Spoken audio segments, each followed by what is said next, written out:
示錄係新約聖經最後一卷書，講述耶穌基督再來同埋末後嘅審判。啟示錄第2到第3章記載咗寫俾當時小亞細亞7個教會嘅書信，包括以弗所、士每拿、別迦摩、推雅推拉、撒狄、非拉鐵非同埋老底嘉。7教會地點嘅遺址位於現今土耳其西部。2025年10月，我好開心可以去到7教會嘅遺址，影咗好多相同埋片。就等我帶大家去睇下今日7教會遺址係點樣。我嘅路線係由東至到西，第一站係老底嘉。呢個係老底嘉遺址嘅售票處，入場費為12蚊歐羅。我買咗40蚊歐羅嘅套票，除咗去老底嘉遺址之外，亦都可以去埋希拉波納遺址同埋棉花堡。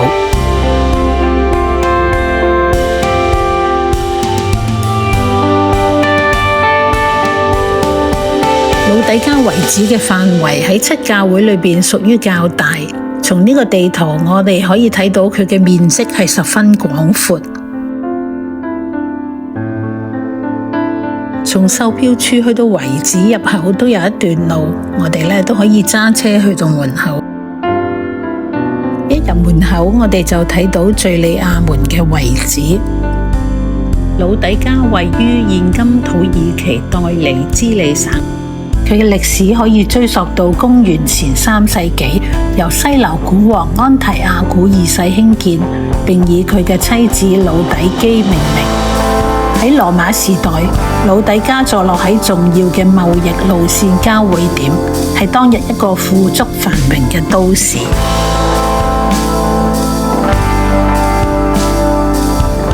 呢度係敘利亞大道，係羅馬時期貫穿東西嘅主要貿易同埋交通幹道，長約1公里。東邊係敘利亞門，西邊係以弗所。呢個遺址到而家都保存完整嘅柱廊同埋路面。喺敘利亞大道旁邊有一座古羅馬嘅建築住宅遺址 A 宅，佢嘅面積約2000平方米，包括3個柱廊庭院、47間房、5間商店同埋2條走廊。從大宅嘅建築特徵同埋出土文物顯示，呢個大宅係自公元1世紀至到7世紀被使用。大宅亦有小巷通往老底嘉教堂。呢座教堂屬於拜占庭早期基督教堂，估計建於羅馬帝國君士坦丁大帝嘅時期，即係大概4世紀，當基督教成為國教嘅時間。同啟示錄裏邊老底嘉書信第1世紀嘅時代相差咗3個世紀。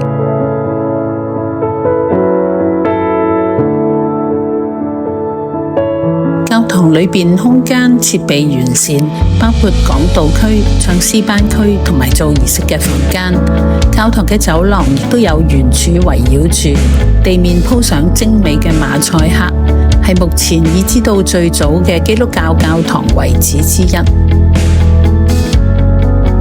按聖經歌羅西書嘅記載，老底嘉教會唔係由保羅建立，估計係保羅喺第3次宣教旅程住喺以弗所嗰3年，由跟隨保羅嘅信徒以巴弗將福音帶去。保羅喺歌羅西書裏邊提到老底嘉同埋希拉波納弟兄，顯示出老底嘉教會同埋希拉波納以及歌羅西教會有緊密嘅聯繫。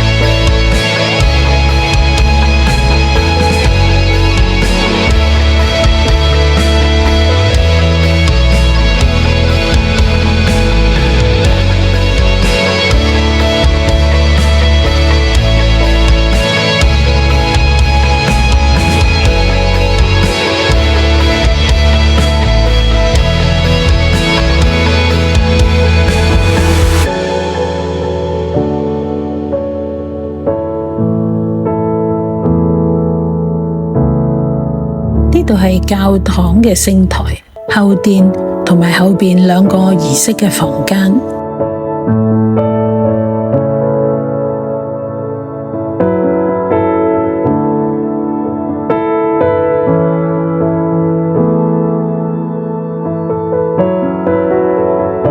聖台前邊有兩塊大理石板，上邊有十字架嘅裝飾。聖台上邊嘅祭壇，教堂裏面保存咗超過500平方米嘅馬賽克遺跡，覆蓋咗整個中殿同埋側廊嘅區域。地面上嘅馬賽克色彩豐富，顯示出高超嘅工藝水平，反映出羅馬晚期同埋拜占庭時期嘅奢華風格。馬賽克嘅幾何圖案同埋交錯嘅編織物，象徵宇宙秩序、永恆生命同埋神聖和諧。教堂中間係一座講道台，用作講道同埋讀經嘅用途。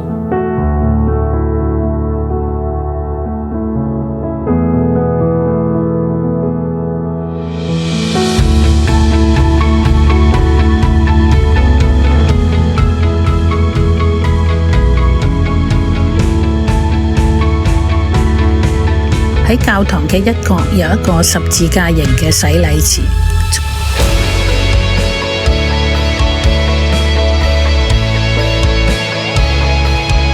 洗禮池中間凹咗落去，深約1米，闊約2米，兩邊都有樓梯可以行落去施浸。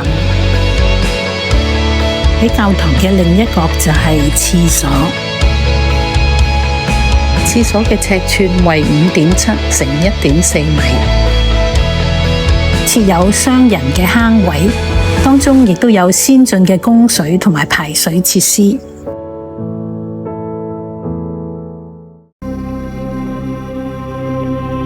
A 神廟位於古城主要大道，喺老底加教堂旁邊，為羅馬帝國時期大概1至2世紀之間所興建，係供奉太陽神阿底米呢啲神祇嘅遺跡。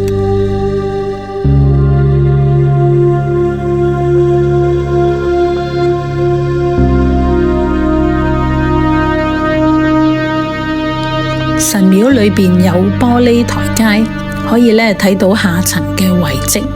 不過今日因為落雨，所以都睇得唔係好清楚。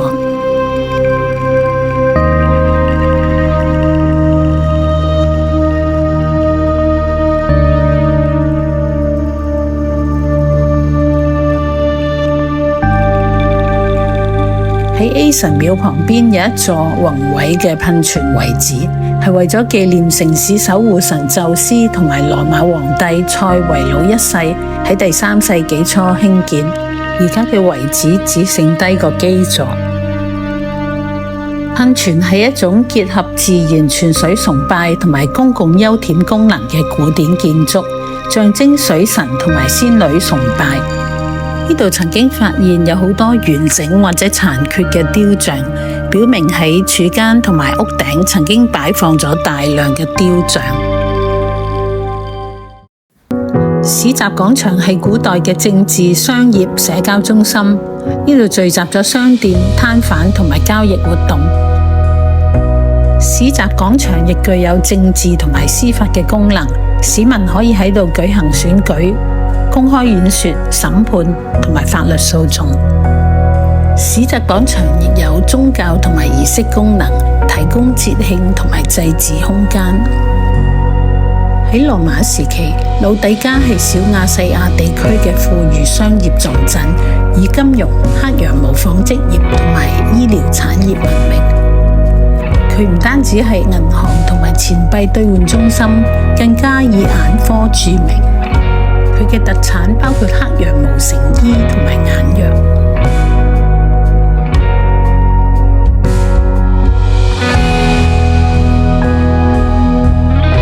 公元60年大地震破壞咗老底加城，呢度嘅居民佢係靠自力重建，唔需要羅馬援助，顯示佢哋嘅財富係好雄厚。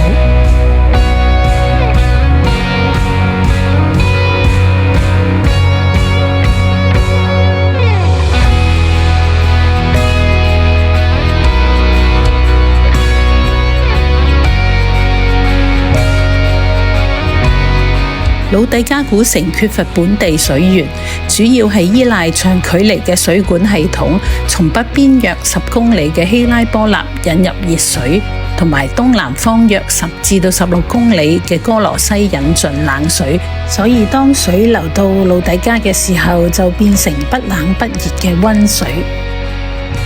耶穌喺啟示錄嘅書信裏邊責備老底嘉教會為不冷不熱嘅教會，佢哋自以為富足，發咗財，樣樣都唔缺，但係唔知道其實佢哋係困苦、可憐、貧窮、瞎眼、赤身嘅。耶穌勸佢哋向佢買火煉嘅金子，得着真正嘅富足；買白衣遮蓋赤身露體，買眼藥擦眼，睇到自己嘅光景，代替佢哋引以為傲嘅金融、黑羊毛成衣同埋眼藥，並且要向神發熱心同埋悔改。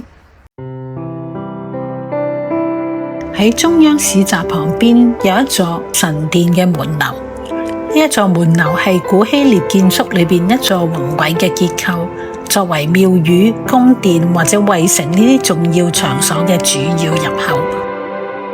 一般認為呢一座門樓建於塞維魯王朝晚期，即係大約公元200多年呢一段時間。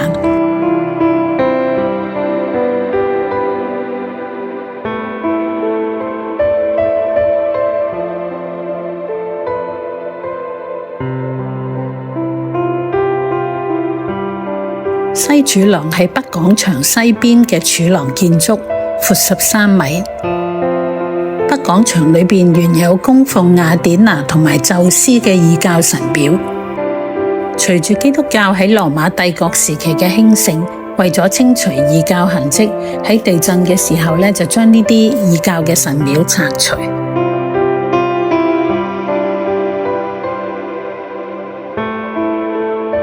牆上保存咗極具價值嘅壁畫裝飾，佢嘅風格可以追溯到公元3至4世紀。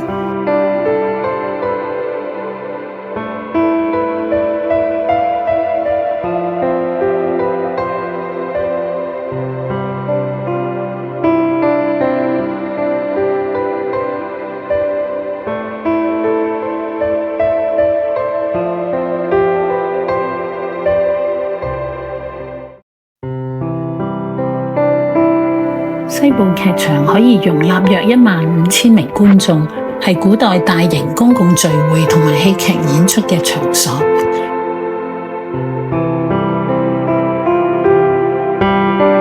呢座劇場經過約20年嘅考古挖掘同埋修復之後重新開放，並且於2022年舉行咗首場由土耳其國家交響樂團參與嘅音樂會。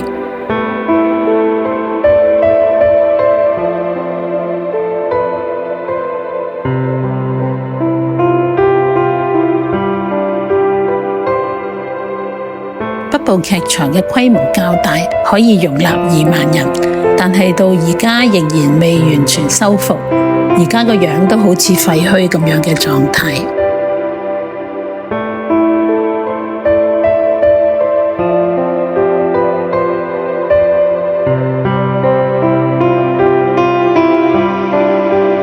西浴場係一座帝王式浴場，設有多個廳房，當中有冷浴室、溫浴室同埋熱浴室，以熱浴室嘅規模最大。浴場遺址揾到有供熱管道同埋煙囪嘅痕跡，旁邊可能係體育館。而家嘅部分係由3排石塊構成，西邊有拱形分區，中間同埋東邊有6到8塊石頭同埋拱形通道。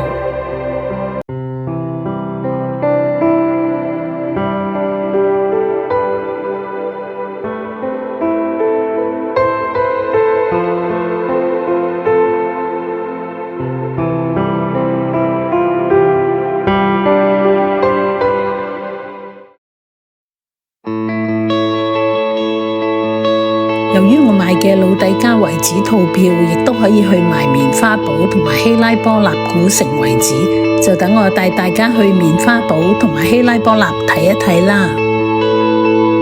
棉花堡就喺希拉波納古城旁邊，距離老底嘉遺址大約10公里。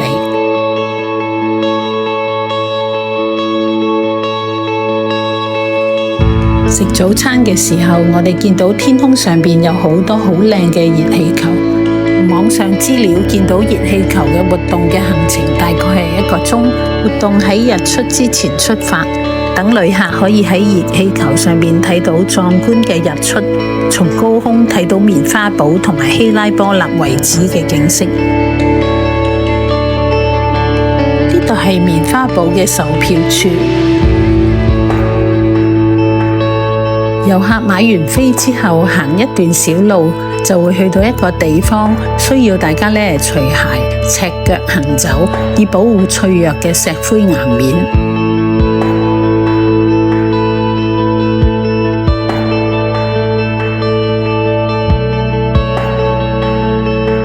棉花堡係世界上邊著名嘅遊覽勝地，同埋喺旁邊嘅希拉波納古城一齊喺1988年列入世界文化遺產。棉花堡係一個以白色石灰岩梯田同埋溫泉著名嘅自然景觀區。呢度因為含鈣嘅溫泉水經過石灰岩沉積，形成咗獨特嘅白色梯田岩層，遠睇就好似棉花堆砌而成嘅城堡，所以稱為棉花堡。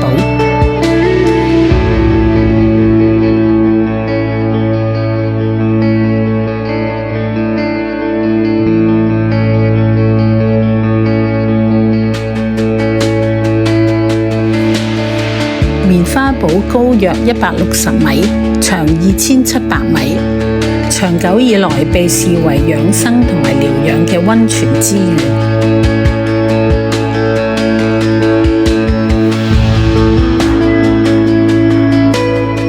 旅遊網站建議我哋一係好早或者近黃昏嘅時候前嚟棉花堡，嗰啲時間冇咁多人。當一車一車嘅旅行團嚟到嘅時候，棉花堡已經變得人山人海。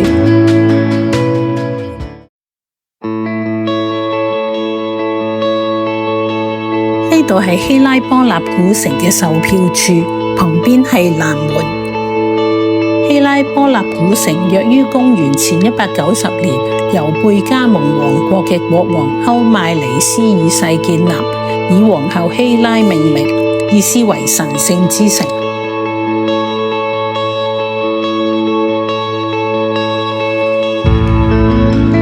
呢度自古以溫泉療養著名，古羅馬時期成為重要嘅療養中心。城裏面有大量神廟、劇場、浴場同埋陵墓遺跡。據說使徒腓力都係喺呢一度殉道。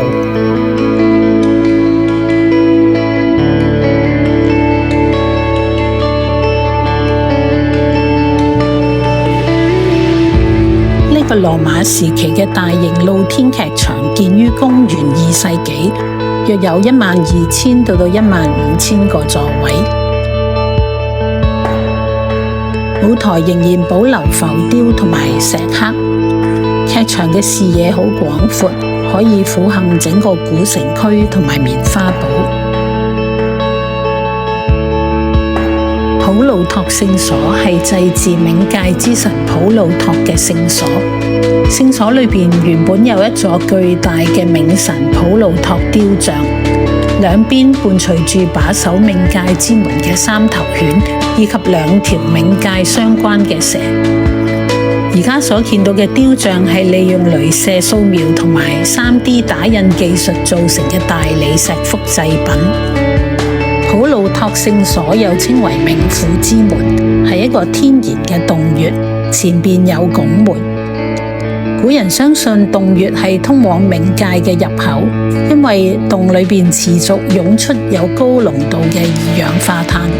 當動物或者人接近低處嘅空間，容易窒息死亡。喺祭祀嘅儀式裏邊，祭司會將啲動物牽到洞口獻祭，讓呢啲牲畜吸入氣體而死，以展示佢哋嘅神力。而祭司自己就會企喺較高嘅位置，喺嗰度二氧化碳嘅濃度較稀，佢哋就冇事。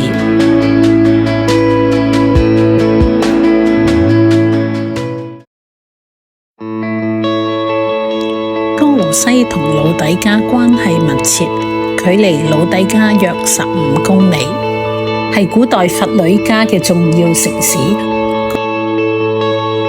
昔日嘅哥羅西靠近交通要道，水源充足，係小亞細亞著名嘅商埠。喺新約嘅時代，因為貿易路線轉移至鄰近繁榮嘅老底嘉同埋希拉波立，哥羅西已經漸漸衰落。主後60年左右，一場大地震摧毀咗該城，從此就冇人居住。我哋根據 Google Map 嘅指示嚟到，果然係一個荒廢嘅地方，四面只有野草。